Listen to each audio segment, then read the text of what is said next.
Ekonin fans, magbunyi tayo. Medyo matagal-tagal na hindi po tayo nakapagbigay ng update tungkol sa ating mga minamahal na sina Jericho Rosales at Janine Gutierrez. Naalala ko lang kasi si Jericho kasi naging endorser siya ng Ako Bicol noong nakarang eleksyon na talagang inikot niya ang marami mga probinsya sa Bicol at sa iba pang panig ng bansa para ikampanya yung party list. But anyway, ganun talaga ang buhay. At eto nga na sa intriga.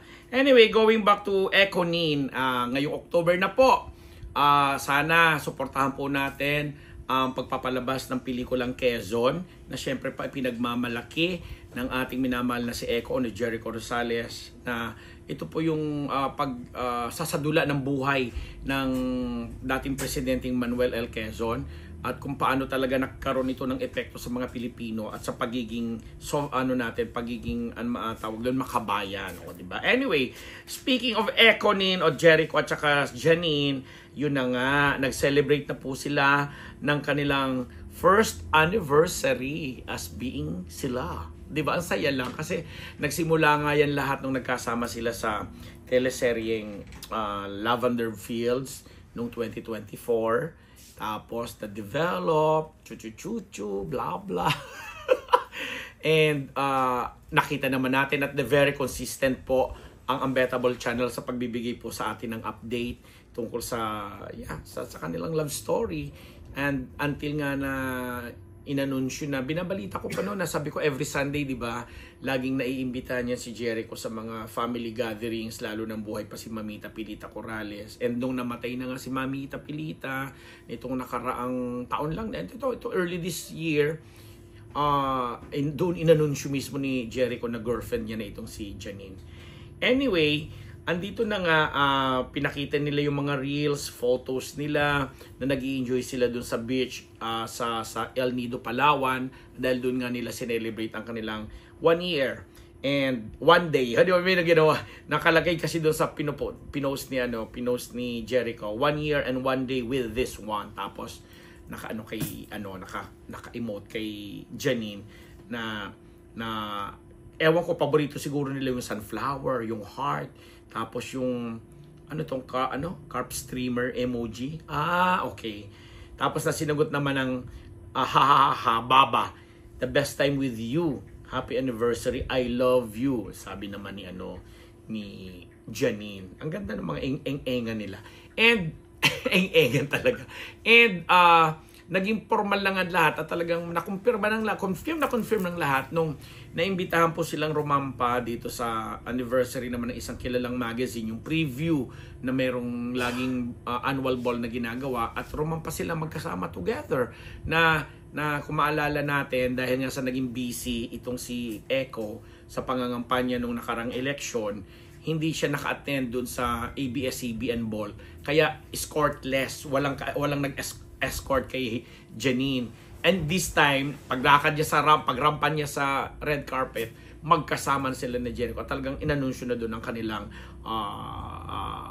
pagiging couple na sana nga magtuloy-tuloy. Habang may mga balita tayo, mga kagaya last episode, binalita natin yung Julia Gerald hiwalay na, ganyan. Mga previous episode natin, ganung hiwalayan. Ito namang mukhang masaya naman itong dalawang ito. Kagaya na rin ng mga napapabalita nating di umano'y pagkakamabutihan nito ni Daniel Padilla at saka ni Kayla Estrada. But anyway, hindi yun ang topic natin. Dahil ang topic natin ngayon ay itong si Jericho ang Ekonin at lalo na ang napapalapit na pagpapalabas ng Quezon movie na dinirect ni Gerald Tarog. Kasama niya dyan yung Game of Thrones actor na si Ian Glenn. Tapos andyan dyan si Benjamin Alves, si Mon Confiado. Bayaan nyo basahin ko ha. At ang singer-actress na si Karil. Di ba? Itong si maingay doon, anong ginawa ko? May nagalaw ako Anyway, hintayin natin. Itong Scottish actor na si Ian nga ba ito? Ian Olay. Tama. Hindi kasi ako nanonood ng ng Game of Thrones. Ang ginagampanan niyang papel dito ay si Leonard Wood. Ito yung isa sa mga Governor General ng Amerika noong araw na naging natin. Tapos si Aaron Villaflor playing the role of Joven Hernando and Chris Villanueva playing the role of older Joven. So may mga transformation ng young and old. Si Hernando, si Romnick Sarmenta naman ang gaganap na Sergio Osmeña, habang si Karil yung Aurora Quezon. Yung asawa ni Manuel Quezon. Tama ako, Aurora ba yung asawa? Hala, baka iba siya ko dito. And then, si JC Santos, yung Manuel Rojas, Jake Macapagal as Manuel Nieto, alongside Boji Pascua, Angeli Bayani, Jojit Lorenzo, Joros Gamboa, Therese Malvar, Ana Abad Santos, and Ketchup Eusebio, and Nico Loco. Yun ang ngayong October 15 yan. Sana paglabas nitong episode pong ito ay makita natin kasi ang ganda ng trailer. Kasi sabi nga ni Echo, hindi niya ito papanoorin na gusto niya mapanood dito in whole kasi may mga pagkakataon yata during the time ng production at na pinapasilip-silip na, pero hindi daw gustong hindi yung ginawa ni Echo kasi gusto niya mapanood in whole. 'Di ba? Na nakasama yung mga tao at iba pang mga siguro si Janine na I'm sure katabi niya habang ini-enjoy nila ang popcorn sa panonood nitong Quezon na talaga namang inaabangan na nating lahat. And going back to Econin, eto nga sinabi rin ni-reveal din ni Jericho na silang dalawa mismo dahil nga rin sa naging experience ni Janine sa pag-attend ng mga international film festival at na-enjoy niya ito.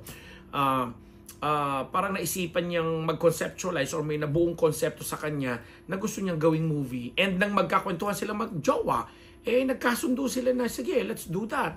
Kaya sabi ni Jericho, meron silang project together na hindi natin alam bilang mga aktor at actress sila, producer or what, o baka sila magdidirect, na gagawin nila together. Ang saya lang Parang ngayon lang ako kabalita ng gano'n sa showbiz na magjowa na magkakasamang gumawa ng pelikula. Dahil I'm sure hindi ito pipitsugin o basta-basta pelikula. Sabi ko nga, dahil ang naging background nito or ang pinanggalingan ay yung madalas nilang, ang pagdalas nag-attend si Janine ng International Film Festival na kung saan naging kalahok yung kanyang pelikula Under Love Diaz. At si Jericho nga na nai-engage na or nai-involve na rin sa mga pelikulang, alam mo yung may mga laman ng kasaysayan, may kinalaman sa mga mas makabuluhang bagay sa kanyang karera. Di ba? Ang saya lang. Although, sabi ko nga in my previous vlogs na sinasabi natin na meron pa rin silang ginagawa pa rin kasi parang naging anong tawag doon, parang handog or yung ano bang tamang term? Correct. Medyo nawawala ako sa wisyo. Yung sabing parang tribute. Pero may mas maganda pang term Parang tribute nila ito kay Mamita Pilita Corrales na ang tagal din naman naging icon at bahagi ng music industry na lumalabas din sa stage, naging sa TV at sa movies. Pero more on singing. Gusto nilang gawa nito ng parang tribute documentary movie na ang kilalang director na si Baby Ruth Villarama naman yung gumagawa. At itutuloy pa rin ito as per Janine. Kaya lang, syempre bilang magjowa, may mga bagay silang, at may mga respective career din naman silang inaayos, especially itong si Janine na lalo yatang gumaganda every time nakikita natin cover ng mga ganitong magazine, ng mga ganitong fashion events, etc. etc. So, yun ang mga latest natin na balita sa kanila habang si Echo habang nagpo-promote siya ng kanyang Quezon movie ngayong October na ipapalabas, naimbitahan siya ng ating tugang, kaibigan, kababayan na si Kuya Ricky Lee, national artist, nung nilaunch naman din at the same time yung kanyang libro na anong title ba ng book ni Kuya Ricky? Yung Agaw Tingin at Pinilakang Tabing. Dalawang book yon kung saan naimbita siya mismo, personally inimbita siya ni Kuya Ricky Lee na magbasa ng ilang excerpts or mga lines doon sa mga bagong libro na ito na nilimbag nga at nilaunch noong September 12 din sa SMX sa Manila International Book Fair. And masaya siya kasi nga sino ba naman ang tatanggi sa isang national artist na si Ricky Lee na lalo pat hanggang ngayon very active pa rin na gumagawa ng mga makakabuluhang libro, mga makabuluhang scripts at mga nai-involve pa rin sa mga napakadaming mga pelikula na sana nga ay magtuloy-tuloy ang produksyon, magtuloy-tuloy pa rin ang pagpapalabas at pagganap na maraming artista pa rin na para mabuhay uli ang industriya ng pelikulang Pilipino. O, di ba? Ang saya lang. And on that note, sabi nga natin, sa mga Econin fans dyan na nag-iintay pagdasal, patuloy na din po tayong sumuporta at magdasal sa mas ikatitibay ng kanilang relasyon at samahan. Happy lang, ganun talaga. Sana po, ang susunod na nating mabalitaan dito, kagaya ng susunod nating episode na Bea Alonzo, ay yung pagpapakasal na nila. Ay pagpunta nila sa mas seryoso kasi of age na, lalo naman na si Jericho. Siyempre na alam naman natin na nanggaling na din sa pagkakaroon ng asawa. And dahil sila'y annulled na, ayan na, legal na pwede niya nang ayaing magpakasal si Janine. At sana si Janine ay ready na rin. Kami din po ay magre-ready dito sa Unbearable Channel sa susunod nating pagsikita. Maraming salamat sa lahat ng mga sponsors po namin. Ako po ang inyong lingkod muli, Ambet Nabus po. Nagpapasalamat!